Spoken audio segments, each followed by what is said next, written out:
नमस्ते दोस्तों, कैसे हैं आप सब। आपका मेरे चैनल पर बहुत बहुत स्वागत है। फ्रेंड्स, आज जिस केक की मैं वीडियो लेके आई हूँ वो 1 केजी का स्ट्रॉबेरी केक है और जिसको मैंने बेक करा था 7 इंची के टिन में।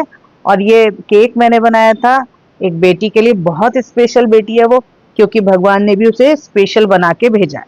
और उसका और उसके पेरेंट्स की मैरिज एनिवर्सरी एक ही दिन आती है और उसके बर्थडे पार्टी में हम भी इनवाइटेड थे, तो मैं ये केक उसके लिए एज अ गिफ्ट लेके गई थी। और ये एक बटरफ्लाई केक है, इसको मैंने बटरफ्लाई की शेप में बनाया था। और ये केक बिल्कुल मैंने उसकी पसंद के हिसाब से बनाया था। अब इसकी 3 अच्छे से पतली पतली लेयर करने के बाद मुझे इसकी लेयरिंग करनी थी, तो तकरीबन एक बड़ा स्पून भर के मैंने इसमें डाली क्रीम और उसे अच्छे से लेवल कर लिया। अब इसमें डाला मैंने स्ट्रॉबेरी क्रश और इसके अंदर मैंने कोई भी फिलिंग नहीं डाली, क्योंकि जो फिलिंग अगर हम डाल देते हैं तो उसको थोड़ा सा गले में खाने में दिक्कत होती है। तो उसकी मदर को एकदम केक को अच्छे से छाट छाट के खिलाना पड़ता है और उसको केक और पेस्ट्री खाना बहुत पसंद है। कई बार वो अगर कुछ खाना नहीं खा रही होती है तो केक और पेस्ट्री वो खा लेती है।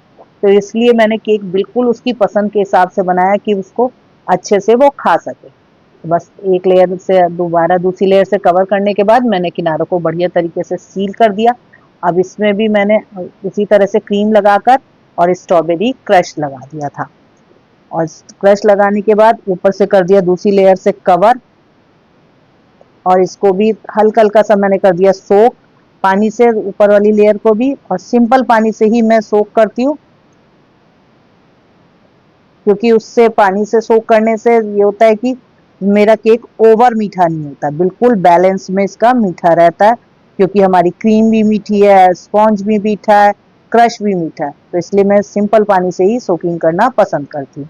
अब जितनी भी मैंने इसके क्रम कोट करने के लिए एक्स्ट्रा क्रीम लगाई थी उसे मैंने एक स्क्रैपर की सहायता से निकाल लिया। अब इसे बोर्ड पर शिफ्ट करने के बाद तकरीबन 2 से ढाई घंटा मैं इसे फ्रिज में सेट होने के लिए रख दूंगी, जिससे मैं इसकी जब कटिंग करूं तो सारी लेयर आपस में बढ़िया तरीके से स्टिक हो और एकदम बढ़िया से इसकी कटिंग हो जाए। अब इसको मैंने बीच में से 2 हिस्सों में काटा, क्योंकि मेरे को इसकी बटरफ्लाई शेप देनी थी। और एक मैंने लिया स्क्वायर केक बोर्ड और उस पर मुझे इसको अब शिफ्ट करना था। तो इसलिए मैंने पहले एक लेयर लगाई और दोनों की डायरेक्शन अब मैंने रखी है अपोजिट, एक दूसरे के अपोजिट रखते हुए अब मैं इसको बटरफ्लाई की शेप दूंगी। दूसरी लेयर को भी मैंने इसमें रख लिया, तो मैंने एक पार्ट थोड़ा सा आगे से थोड़ा ज़्यादा खुला रखा है और नीचे की तरफ कम खुला रखा है। अब मैं पहले इसको एडजस्ट कर लेती हूँ कि जिससे एकदम बढ़िया सी शेप आए, दोनों लेयर बिल्कुल एक जितनी हाइट पर आए। जैसे थोड़ा थोड़ा सरका के मुझे अच्छे से इसकी शेप लेके आनी है, जिससे प्रॉपर बटरफ्लाई की शेप में दिखाई। और जब ये मेरी अच्छे से एडजस्ट हो गई तो मैंने इसके थोड़े से एक इसमें वी शेप से कट लगाकर थोड़ा थोड़ा सा पीस निकाल लिया था, जिससे इसकी विंग्स की अच्छे से डिटेल आ जाए कि हाँ ये बटरफ्लाई की विंग्स है। अब मुझे इसकी फाइनल आइसिंग करनी थी, तो मुझे इसकी जितनी डिजाइनिंग करनी थी सारी क्रीम से करनी थी। तो इसलिए मैंने इसकी जो आइसिंग के लिए बहुत हल्की सी क्रीम यूज करी, बस इसके क्रम सेट हो जाए और थोड़ी सी एक फिनिशिंग आ जाए। तो इसलिए बिल्कुल पतली सी लेयर लगाई, क्योंकि सारी क्रीम हमारी ऊपर से दोबारा से आनी थी, तो इसलिए एक्स्ट्रा क्रीम की बिल्कुल भी जरूरत नहीं थी। और बीच में बस मैंने अच्छे से क्रीम लगाकर दोनों लेयर को आपस में ज्वाइंट कर दिया था और ऊपर भी हल्की सी क्रीम लगा दी थी, तो अब ये बटरफ्लाई की शेप में दिखने लगी है। बस एक बार स्क्रैपर से लेकर इसकी सारी मैं एक्स्ट्रा क्रीम जितनी है उसे हटा दूंगी और सारी लेयर बिल्कुल इवन कर लूंगी। अब मुझे इसकी डिजाइनिंग करनी है, तो सबसे पहले मैंने लिया पिंक कलर, उसको मिक्स करा, एक ड्रॉप डाला। लेकिन यहाँ मुझे ये थोड़ा सा पिंक कलर लाइट लग रहा था, क्योंकि बटरफ्लाई के कलर अच्छे चमकदार से होते हैं, ब्राइट ब्राइट सी शेड की बटरफ्लाई ही अच्छी लगती है। तो इसमें थोड़ा सा मैंने एक ड्रॉप और पिंक कलर डाल दिया और अब इसको मिक्स करके मैं नोजल में भर लूंगी इसको। पाइपिंग बैग की सहायता से मुझे इसमें डिजाइन बनाना है, तो बस एक एक स्पून ही मैं नोजल में डालूंगी, पाइपिंग बैग में डालूंगी, जिससे मेरी क्रीम मेल्ट नहीं होगी और अच्छे से स्टिफ बनी रहेगी, क्योंकि हाथ की गर्मी से भी क्रीम मेल्ट हो जाती है। तो बहुत थोड़ी थोड़ी सी क्रीम डालकर ही हमें काम करना चाहिए। अब मैंने पहले रोजेट वाला डिजाइन बनाया था तो वो मुझे पसंद नहीं आया। फिर मुझे लगा हो सकता है मैंने गलत डायरेक्शन से चालू करा, इसलिए हाथ सेट ना हुआ। फिर मैंने दूसरी साइड से भी यही रोजेट वाला डिजाइन, छोटे छोटे रोजेट बना रही थी, लेकिन वो भी मैं आधे तक ले आई थी, तभी भी मुझे मजा नहीं आ रहा था। उनको भी मैंने एक सीजर की सहायता से हटा दिया। जब अगर हम कोई डिजाइन सीजर की सहायता से हटाते हैं तो एकदम बढ़िया तरीके से वो हट जाता है। अगर हम स्पून वगैरह से हटाएंगे तो थोड़ा सा हटने में दिक्कत करता है, लेकिन सीजर से अगर हम हटाते हैं तो बहुत अच्छे से हट जाता है।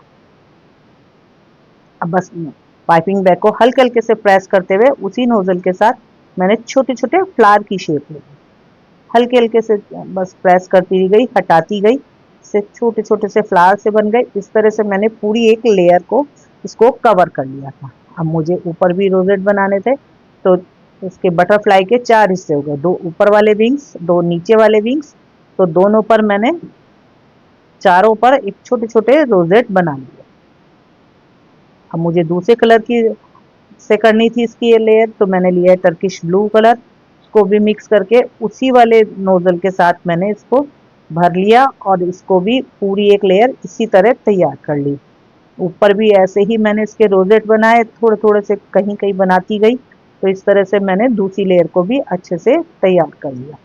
ये देखो दूसरी लेयर लगते ही बहुत सुंदर सी एकदम बटरफ्लाई लगने लगी है। अब बीच बीच में से मैं कहीं कहीं इसको फिल कर दिया था। अब मुझे दूसरा कलर लेना था, तो दूसरा कलर इसके लिए लिया मैंने ऑरेंज, और उसको भी पाइपिंग बैग में भर के उसी तरह से जैसे मैंने सारी लेयर बनाई है उसी तरह से बिल्कुल अच्छे से इसके फ्लावर वाला डिजाइन बनाती रही। अब पूरे केक को इस तरह से मैंने कवर कर लिया और ऊपर भी उसी तरह से मैंने रोजेट वाले डिजाइन बनाए तरह तरह के, थोड़ा कहीं फ्लावर बना दिए, कहीं रोजेट बना दिए। इसी तरह से मैंने पूरे में डिजाइन बना दिए थे। बीच बीच में एक रोजेट खराब भी हो गया था, तो उसको भी मैंने सीजर की सहायता से हटा लिया था। फिर वहां पर दोबारा से एक रोजेट बना दिया, जैसे मेरा एक साइड था सेम उसी तरह का मैंने बना के तैयार कर दिया था। अब मुझे दूसरा कलर लेना था, तो दूसरा कलर लिया मैंने येलो। येलो को भी अच्छा ब्राइट सा येलो लेकर उसको भी फिल कर लिया। ये मेरी आखिरी लेयर थी, क्योंकि मेरी केक की हाइट अब इससे पूरी तरह कवर हो जानी। ये भी उसी तरह मैंने छोटे छोटे से फ्लावर बनाए और पूरे केक को इस तरह से कवर कर लिया था। जो केक देखने में भी बहुत सुंदर लग रहा था, एकदम से अच्छा ब्राइट ब्राइट की कलर की ही तितली बढ़िया लगती है। तितली कभी भी फीके रंग की अच्छी नहीं लगती है, तो तितली पर हमेशा थोड़े ब्राइट कलर्स के साथ ही खिल के आता है। ऊपर भी जहाँ जहाँ स्पेस बचा था वहाँ मैंने इसको अच्छे से कवर कर लिया, बिल्कुल भी कहीं भी वाइट नहीं रहने दिया। अब मेरी तितली पूरी कंप्लीट हो गई। अब बस मुझे इसके बीच का पार्ट बनाना था, जो मैं क्रीम से बना रही थी, लेकिन मेरे से यही गलती हो गई। ये मुझे क्रीम की बजाय अगर मैं फॉन्डेंट से बनाती तो ज़्यादा सुंदर मेरा बन के ये तैयार होगा। क्रीम से इतनी बढ़िया शेप नहीं आई है, लेकिन अब कर कुछ नहीं सकते थे क्योंकि इसकी पार्टी चालू हो गई थी, हमें जल्दी जल्दी जाना था।